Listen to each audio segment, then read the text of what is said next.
Mama saya meninggal, Maipa nggak ada. Momen haru pertemuan Ruben Onsu dengan tantenya, Maipa Khalifah, tampaknya tidak berlaku bagi sang adik, Jordi Onsu.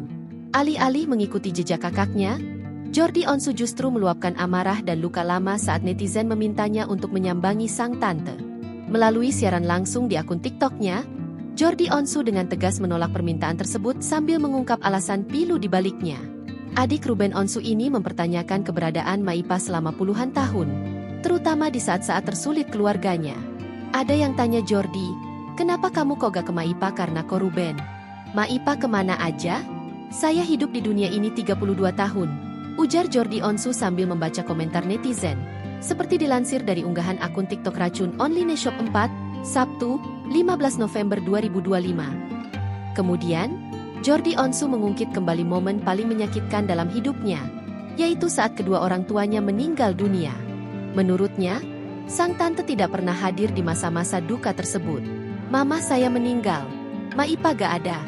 Bapak saya meninggal, Maipa juga gak ada. Sambungnya dengan nada penuh kekecewaan. Mantan adik ipar Sarwendah ini merasa asing dengan sosok yang baru muncul setelah 32 tahun hidupnya. Ia mempertanyakan mengapa sang tante baru hadir sekarang, setelah sekian lama seolah menghilang dari kehidupan mereka.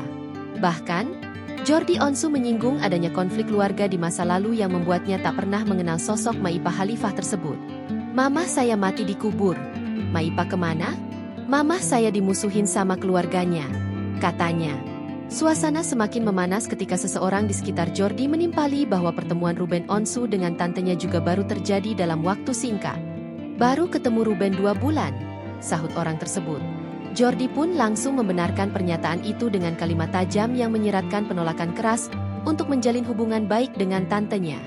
Iya, jangan sok akrab deh ah, pungkas Jordi Onsu, menutup perbincangan soal tantenya dengan nada murka. Download Tribun X sekarang, menghadirkan lokal menjadi Indonesia.